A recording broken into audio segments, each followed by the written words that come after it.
konstruksikan. Ini kan tidak ada. Hanya keterangan saksi ini, saksi itu.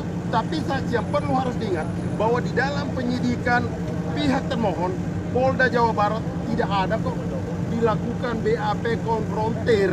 Seharusnya BAP itu harus ada. Jadi ketika Peggy Setiawan menolak keterangan saksi itu dihadirkan, ayo dipertemukan, kemudian ayo diperiksa. Tapi faktanya ini tidak ada. Bagaimana kita mau mengukur kebenaran saksi itu? Ya kan? Selanjutnya lagi, di dalam pelaku-pelakunya ini semua itu banyak berlatar belakang Sudirman cuma tamatan SD, Peggy Setiawan cuma tamatan SMP, kemudian dibawa ditarik pemeriksaan psikologis lah, diuji lah bagaimana. Mereka ini ditanya oleh pihak kepolisian saja mereka sudah gemetaran.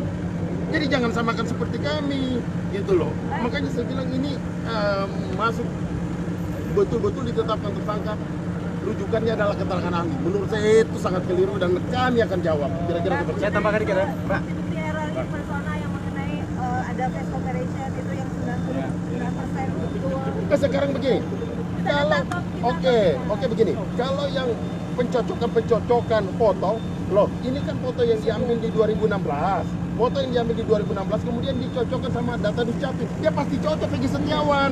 Tapi mana Peggy Peronnya gitu loh. Pasti cocok lah. Jadi kalau mau dikait-kaitkan, makanya saya bilang yang dimajukan dalam bukti surat tidak ada kaitannya sama Peggy Setiawan. Mas, saya tambahin ya. Tidak ada. Saya tambahin ya. Kenapa? Tato. Kalau tato itu kan sudah lama dihapus juga. Jadi itu sudah lama terhapus, kemudian tetap aja dimasukkan, gitu loh. Dan itu nggak ada kaitannya, nggak ada kaitan. Jadi Mas, gini, saya tambahin ya. Saya tambahin. Di dalam persidangan tadi, saya berani mengatakan termohon itu ngelantur. Yang dijawab sama mereka sama pertanyaan kami berbeda. Seharusnya mereka menjawab kepada kami menangkap karena ini loh alasannya, alat buktinya ini. Itu seharusnya kami menahan dasarnya ini, tetapi mereka ngelantur. Ngelanturnya mereka menceritakan masalah BAP. Ini BAP diceritakan buat apa? Bahkan mereka mengatakan tadi, mereka mengatakan kalau mereka hasil dari psikologi, mereka jadikan alat bukti.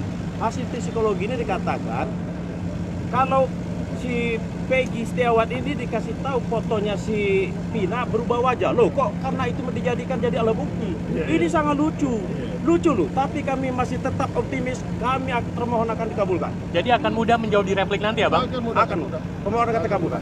Oke, jadi ini saya jawab secara keseluruhan ya.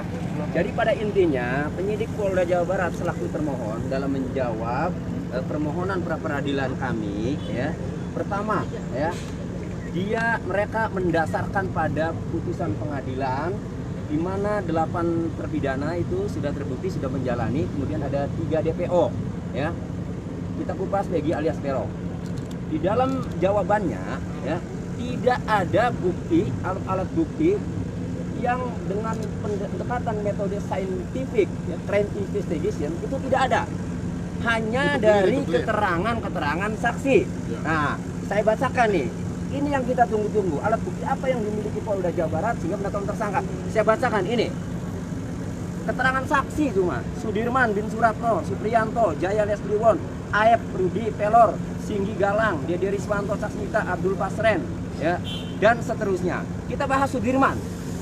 Sudirman, ya, dalam jawabannya itu menyatakan bahwa Peggy alias Peron datang ke SMP 11 Perjuangan ikut minum ciu dengan menggunakan motor smash.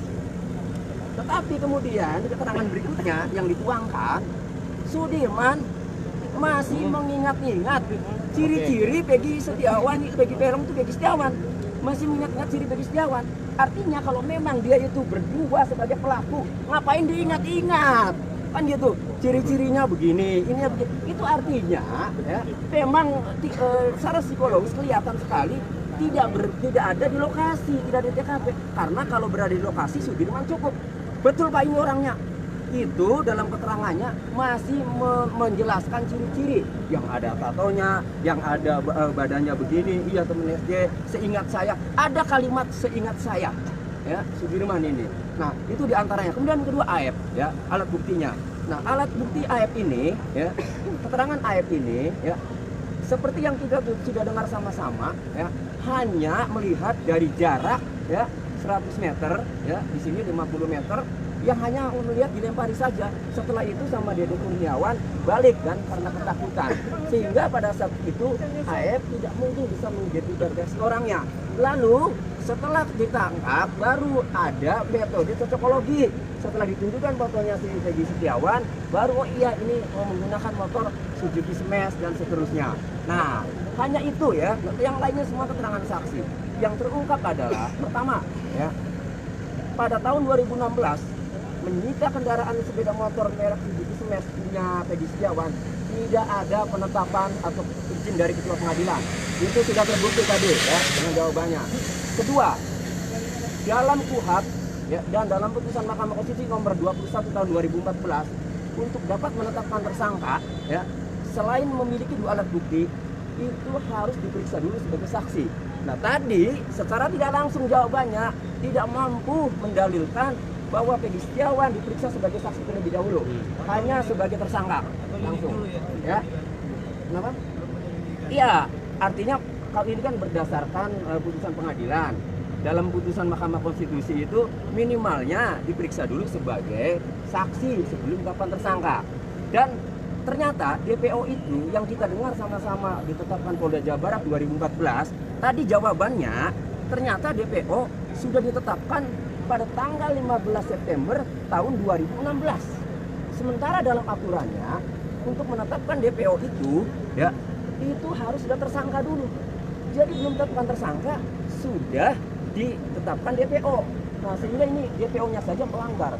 Kalau DPO-nya melanggar, berarti Peggy Setiawan kalau dirujuk bahwa Peggy Setiawan tangkap DPO, karena DPO-nya melanggar, DPO ini batal demi hukum. Sehingga penyelidikan harus dilakukan sejak awal penyelidikan dan penyidikan.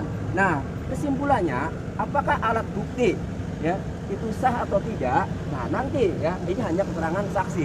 Tapi yang paling penting syarat formilnya adalah berdasarkan putusan Mahkamah Konstitusi ya, dan KUHP pasal 184, selain ada 2 alat bukti, saksi Peggy Setiawan itu harus diperiksa dulu sebagai saksi. Ini jelas sudah diakui jawabannya, tidak ada pemeriksaan sebagai saksi, malah diakui langsung pemeriksaan tersangka. Ini telah, maka kami berkesimpulan permohonan kami insya Allah dikabulkan, kecuali hakimnya masuk angin, ada tekanan dari atas dan seterusnya ya, itu urusan Mas, yang di atas. saya tambahin dikit ya. Di sini termohon dalam hal ini Polda penyidik, dia tidak konsekuen. Dulu pernah mengatakan kalau si Dani sama si Andi adalah fiktif, tetapi tadi diangkat. Itu satu. Diulas Ya, lagi. Diulas, diangkat dan Peran-perannya. dikatakan. Saya pertanyakan juga. Pada tanggal 21 klien kami dijadikan tersangka. Mereka mengatakan tanggal 21 gelar perkara. Sementara Perkap Kapolri sebelum gelar perkara seharusnya kalau bukan tertangkap tangan harus dipanggil sebagai saksi. Karena DPO yang dikatakan mereka pada tahun 2016 itu bukanlah Peggy Setiawan, itu adalah Peggy Peron. Itu loh. Ini menjadi ada, tapi kami tetap optimis. Insya Allah memang kebenaran berpihak kepada kami. Tapi alamat itu berbeda ya. Selain dengan agenda